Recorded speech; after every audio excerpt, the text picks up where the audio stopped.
Come on up front, come on. Yeah, you, yeah. I know, you're so tense, okay? So, on your own here, just want to be like, yeah, really loud, okay? And face the audience, don't be too scared.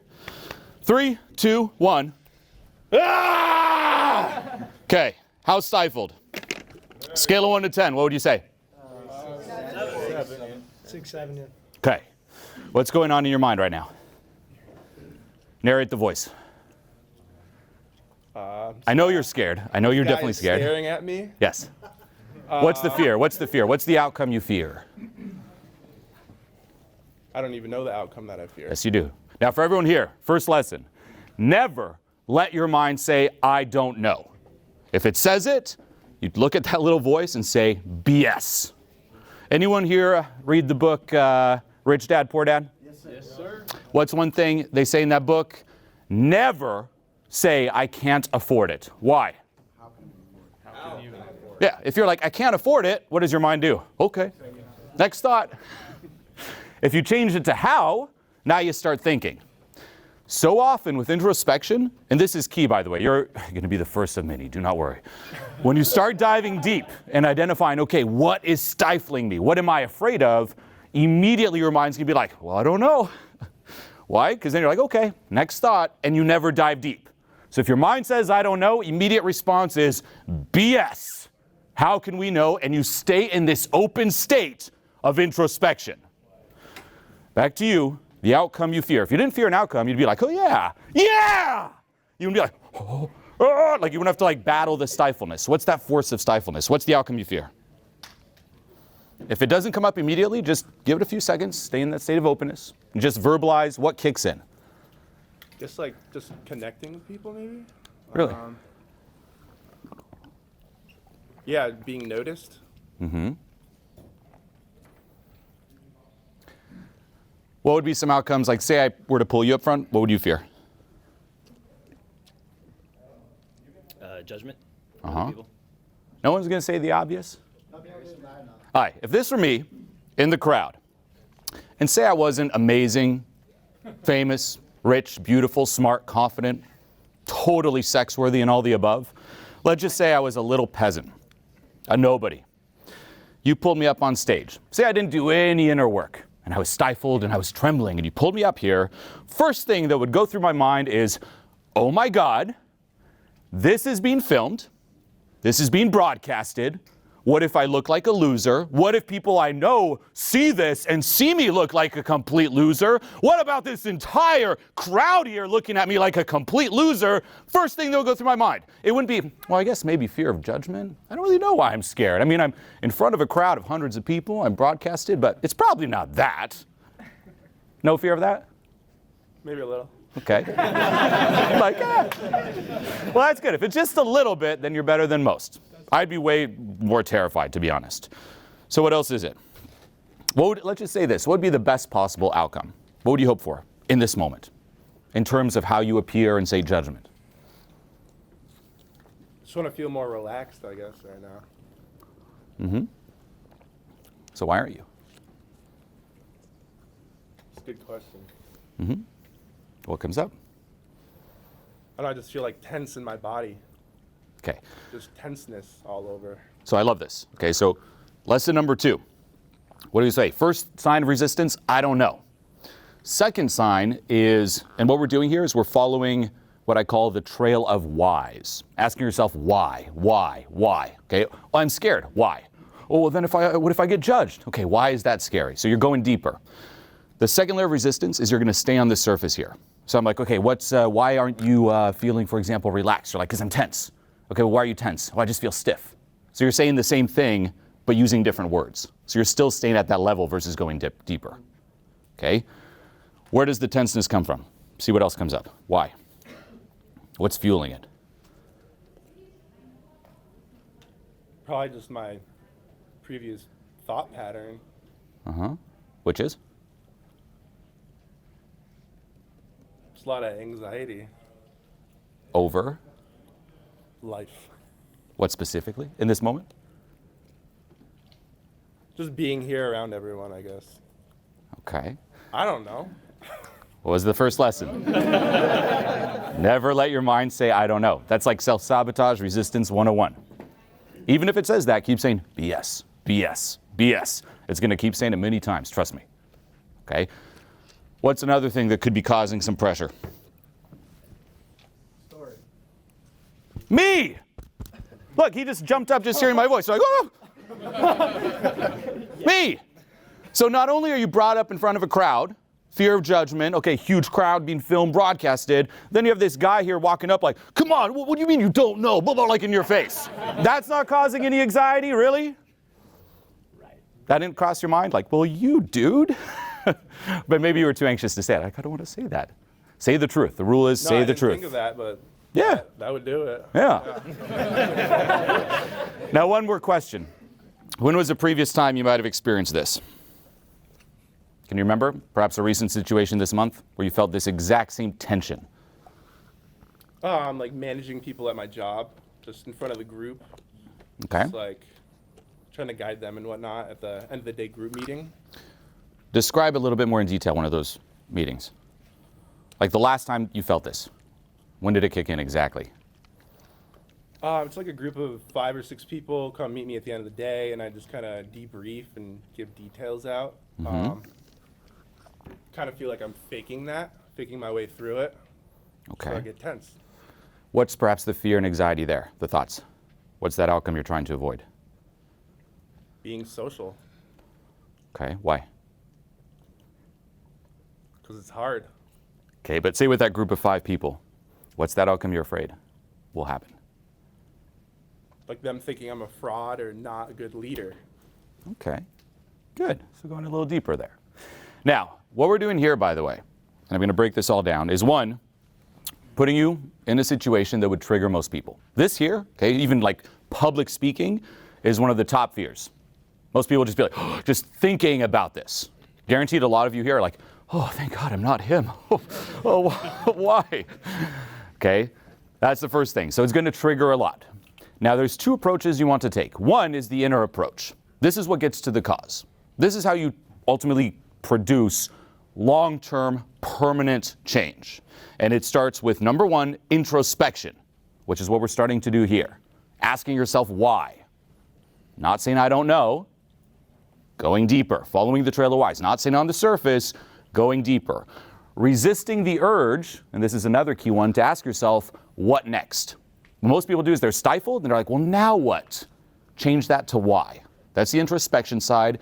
Once you become aware of this, and this can take time, right? You might become a little bit aware here, then some time will pass, another situation like this will come up, you're like, hey, why? Maybe on your own at home, there's different processes, exercises you can go through to bring all this up. Awareness is step 1. What's step 2 on the inner approach? Nope. Letting go. Yes. Awareness followed by then letting go. That's on the inner side. This is what will produce long-term change. However, guess what? Sometimes you're in a situation just like this where you don't have time to go let go. Right? Now, technically, you could. Okay, what's an easy way to just quickly go let go in the moment? Like you might even be business meeting, you might be out. What do? No, just got to go to the bathroom. Just be the person who takes 10 shits a day. That's you. No joke. I had a client, by the way. So stay right here, just deep breaths. We're going to get to you. It's okay. Now, and by the way, I know this is really triggering and intense. Again, I used to be far worse than probably the majority of you here. It's meant, this example here, to really poke at it. So if you're feeling tons of anxiety, resistance, and that voice like, oh my God, that's normal. But to bring it up, that's the first step. You've got to be willing to face this. Most people will fear it. Most people will actually design their lives in a way to avoid getting triggered completely. It's like, how can I just maintain my comfort zone forever? Now, all of you here, you actually made a commitment to show up in person and be like, hey, enough of that. Great. Let's go through. You want to succeed, you got to bring this up.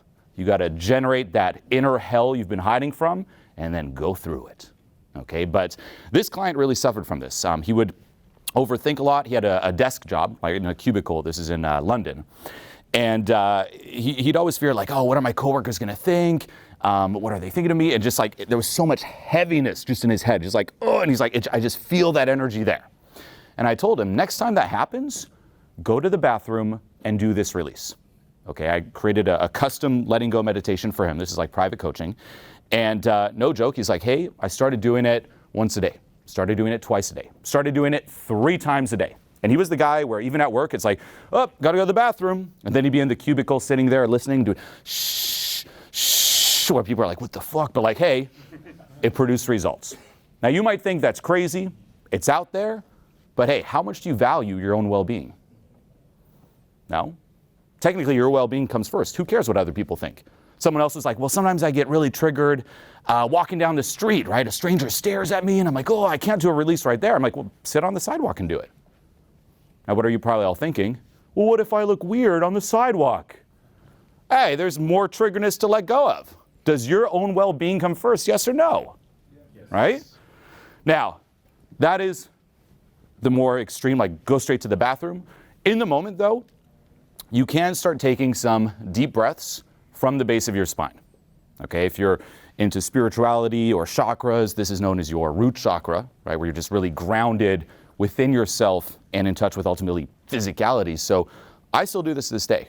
Bring my awareness to the base of my spine, I start taking some deep breaths. So let's just start there. Take 3 deep breaths, and everyone can just do it here. Visualize your awareness moving to the base of your spine, 3 deep breaths. You can imagine your nose being down there, and just start breathing and just feeling yourself kind of getting centered. It takes away the heaviness and the power that that little voice in your mind has. That little voice yapping about, oh my God, oh, what if I don't do it right? Oh, what if I can never actually be unstifled? What if it's a bad example? Oh, deep breaths. Okay, that's the first thing that I do. Number 2, you can think of that outcome you're attached to, and there's always that heaviness, and especially stifled when you're attached to a certain outcome and you fear the opposite. That's why I kept asking him, like, what's the best case? What's the worst case? Now, best case, you might be thinking, I want to come up here and look really cool. The best way is to actually shatter that. Once you shatter the possibility of living up to that imagined outcome, it's extremely freeing. So for example, many clients I had say while out socializing, they wanted to come off as cool, kind of like, James Bond and whatnot. First thing I'd make them do is, hey, do a push-up. Say you're out in a bar, it's like, hey, do a push-up. Can you be cool after that? Can you still look like James Bond to the public? Yes or no? Yes. No. No. Unless you're like, yeah, well, James Bond, yeah, let's see. Right? So, 1 push-up. Okay, good job. Now that'll start kind of shattering it. Now no chance of being cool. Next thing I want you to do is look at the crowd here, and my phone's actually broadcasting, but you know the song, The Wheels on the Bus Go Round and Round? Yeah. Sing a couple verses to the crowd. The wheels on the bus go round and round, round and round, round and round. Everyone, come on. The bus go round and round, all through the town. Okay. All right. Now notice a little bit of a smile. Okay. That'll start getting rid of that attachment. It's like, well, now I can't be cool. And it's actually very freeing if you think about it.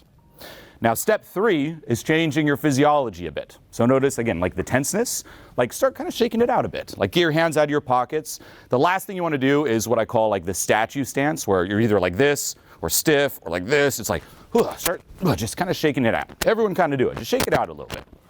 Okay? Now, the 4th one, and this is again on the external, is what I call embrace, exaggerate, laugh. Embrace, exaggerate, laugh. So say you're really nervous, you can actually tell someone, or even the whole crowd, like, hey, I'm really nervous. I'm actually the most nervous person you'll ever meet, to the point where you start laughing at it. Like, learn to laugh at yourself. Key.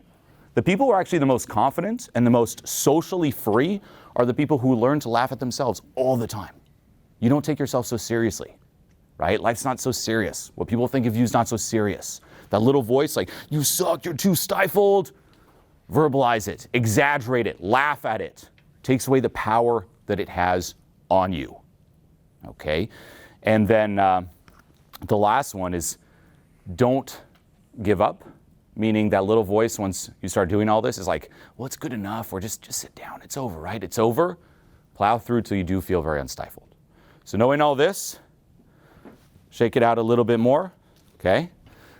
Maybe add a little smile. You can also think, too, just how crazy it is, right? Like, did you ever think in your entire life you would be in front of this crowd singing The Wheels on the Bus? Is that an experience that many people have in life? No. No. The only people who had that experience are a few other clients. I had them do the exact same exercise at another event. Those are the only other people who've done this. No one else has. You have. How crazy is that? How epic is that? Realize, too, those times where you get really anxious make for the best stories. Right? We always want, like, the best stories is when it's all glory. No, the best stories is when you sometimes make a fool of yourself. When you say something, you're like, oh, I can't believe I said that. Oh, and like you recall that. And then you tell that story tomorrow, and it's the most epic story. Tomorrow you're going to be telling maybe your friends, family, like, hey, you know what I did yesterday? I sang The Wheels on the Bus Go Round and Round. And a whole crowd, 100 people joined in, and we all sang together. How cool is that? That is cool. Like, what's cooler? What's a cooler story? Okay, option one. Oh, yeah, I went to this event, and I went up front, and I just crushed it. You know, the speaker asked me to yell, yeah, and I did it, and I was loud, and everyone was impressed. Okay, cool story. Option two, hey, I went in front of the crowd, and I sang The Wheels on the Bus. Wait, what? Fill your life with that. When you're faced with those anxious situations, use the tools, and then try and remember, whatever happens, you win. You always win. Even in terms of action, whenever you try something, you always win. There's always some kind of lesson anyway. Okay? So taking that in, knowing this is the most epic moment, probably of your week. You're going to think about this more than whatever else happens. For real. Take a deep breath, and let's do it, okay? You're going to yell, yeah, really loud again. Okay? 3, 2, 1. Yeah! Better, but a little bit more. I want a little bit more. Now, this is another interesting question to ask yourself here for everyone. Whose permission are you waiting for? You know you can all be really loud like this, right? But there's one thing, it's like, I'm just waiting for someone's permission. Awesome, yeah. So let's try this. You, same thing. You're going to yell, yeah, really loud, and then you're going to top him. Then you're going to top him, and you're going to go back and forth, giving yourselves permission to be more and more unstifled. 3, 2, 1. Yeah! Yeah! Yeah! Yeah! Now, entire crowd. Yeah! Go! Ah! Boom! Give him a hand! Bring it in. Hell yeah, dude. Have a seat, have a seat. And look at that, the smile, the life. What a reference.